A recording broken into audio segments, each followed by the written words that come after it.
Class 5 আমি চলে এসেছি তোমাদের আমাদের পরিবেশ বইয়ের সেকেন্ড চ্যাপ্টার ভৌত পরিবেশ, এটার পার্ট 2 নিয়ে। পার্ট 1-এ আমরা 25 পাতা পর্যন্ত সব প্রশ্নের উত্তর লিখে নিয়েছি। আজকে 26 পাতা থেকে 33 পাতা পর্যন্ত সব প্রশ্নের উত্তর লিখব। তাহলে দেখে নিই আমরা কোন কোন বিষয়ের ওপর প্রশ্ন এবং উত্তর লিখব। 1 নম্বর থাকছে মাটির ওপর চা গাছ 26 পাতায়। 2 নম্বর থাকছে ধসে রাস্তা বন্ধ 27 পাতায়। 3 নম্বর থাকছে চেনা চেনা জলাশয় 28 পাতায়। 4 নম্বর নতুন জলাশয় 31 পাতায়, এটা থেকে কোনো প্রশ্ন নেই। 5 নম্বরে স্রোতের জল স্থির জল থাকছে 32 পাতায়। 33 পাতায় থাকছে জল শোধনের নানা কথা। তাহলে চলে যাই আমরা প্রশ্নোত্তরে।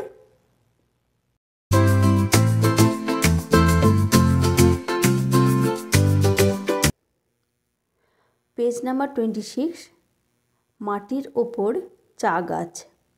এখান থেকে কি কি প্রশ্ন করবে? 1 নম্বর প্রশ্ন করবে কোন এলাকায় চা চাষ হয়? উত্তর লেখো পাহাড়ি এলাকায় চা চাষ হয়। 2 নম্বর প্রশ্ন আমাদের রাজ্যে কোথায় চা চাষ হয়? উত্তর লেখো দার্জিলিংয়ে চা চাষ হয়। 3 নম্বর প্রশ্ন চা ছাড়া দার্জিলিংয়ে আর কি চাষ হয়? ধান ও কপির চাষ হয়। 4 নম্বর প্রশ্ন মাছ, মাংস, ডিম তৈরি করতেও কেন মাটি দরকার? উত্তর লেখো মাটিতে জন্মানো গাছ বা শস্য খেয়েই পশু পাখিদের শরীরে মাংস হয় এবং পাখিরা ডিম দিতে পারে।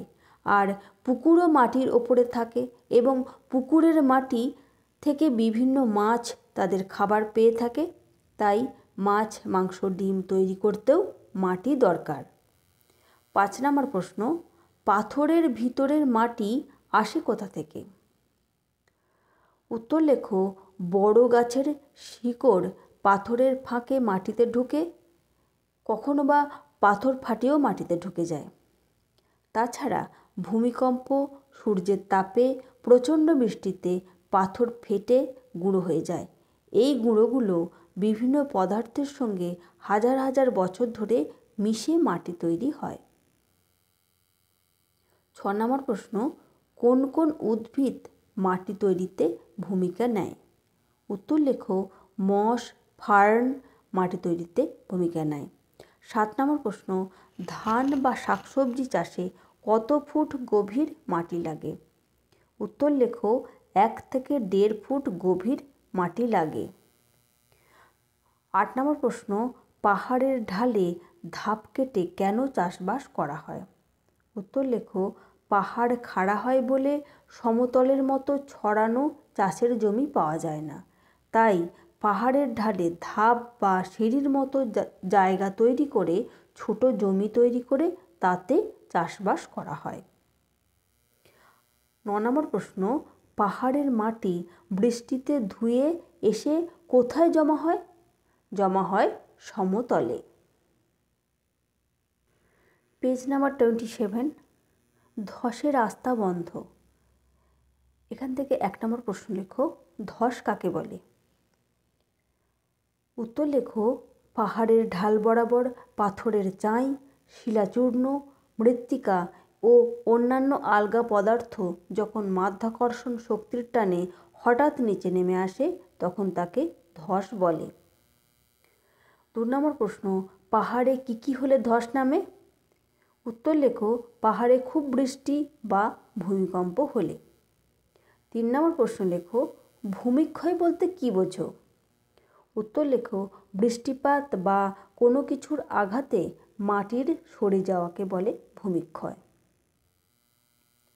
4 নম্বর প্রশ্ন ভূমিক্ষয় আটকাতে পাহাড়ের মাটিতে কি ফেলা উচিত নয়? উত্তর লেখো ভূমিক্ষয় আটকাতে পাহাড়ের মাটিতে পলিথিন, প্লাস্টিকের কাপ, ওষুধের মোড়ক ইত্যাদি ফেলা উচিত নয়। 5 নম্বর প্রশ্ন ভূমিক্ষয় আটকাতে কি পদক্ষেপ নেওয়া উচিত?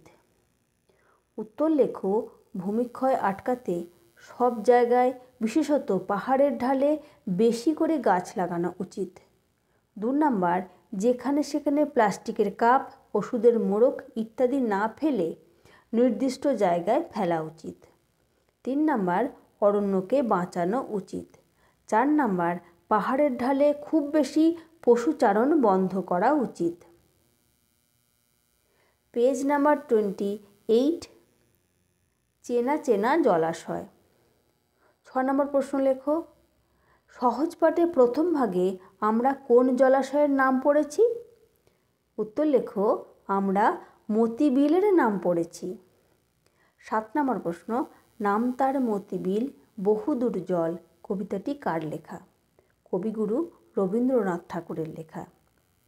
8 নম্বর প্রশ্ন, খাদ্যের জন্য কোন কোন পাখি জলাভূমিতে আসে? উত্তর লেখো, মাছরাঙা, বক, চিল প্রভৃতি পাখি জলাভূমিতে আসে। 9 নম্বর প্রশ্ন, পুকুরের চারপাশ পাকা করলে কাদের বিপদ হতে পারে?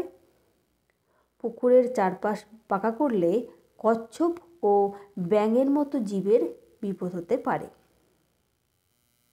10 নম্বর প্রশ্ন, ঝর্ণা কোন অঞ্চলে দেখা যায়?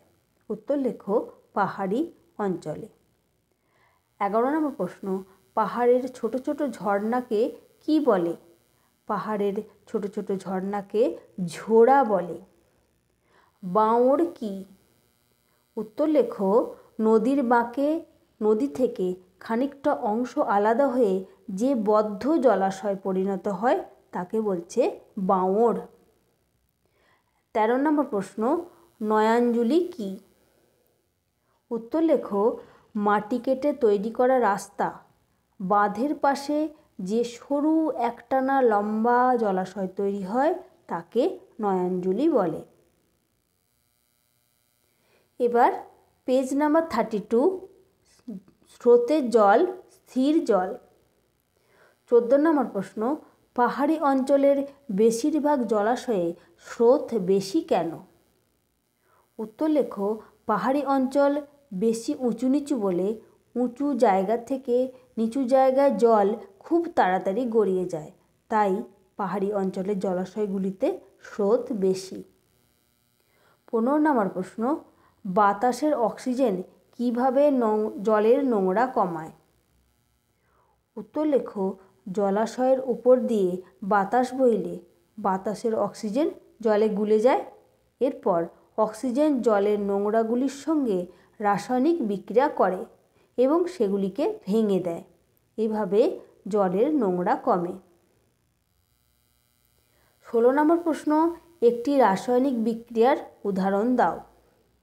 উত্তর লেখো, দুধে লেবুর রস দিয়ে দুধ কেটে ছানা হয়ে যায়।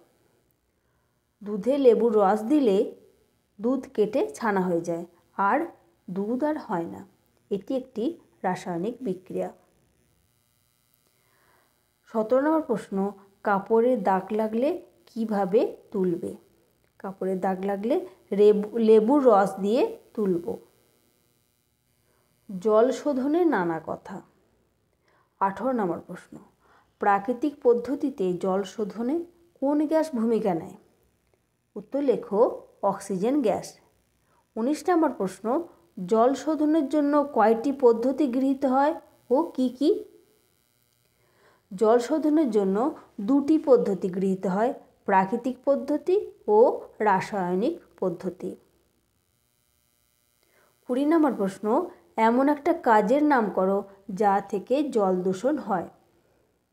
উত্তর লেখো, পুকুরে গবাদি পশুকে স্নান করালে জল দূষণ হয়। 21 নম্বর প্রশ্ন, রাসায়নিক পদ্ধতিতে কিভাবে জল পরিষ্কার রাখা যেতে পারে? জলে পটাশিয়াম পারম্যাঙ্গানেটের মতো রাসায়নিক পদার্থ জলে মিশিয়ে জল পরিষ্কার রাখা যেতে পারে। 22 নম্বর প্রশ্ন, পুকুরের জলে বেশি রাসায়নিক পদার্থ মেশালে কি হয়? উত্তর লেখো, পুকুরের জলে বেশি রাসায়নিক পদার্থ মেশালে জলজ প্রাণী যেমন মাছ, কচ্ছপ ইত্যাদি মারা যায়। 23 নম্বর প্রশ্ন, মাছের ঘা সারাতে পুকুরের জলে কি মেশাতে হয়?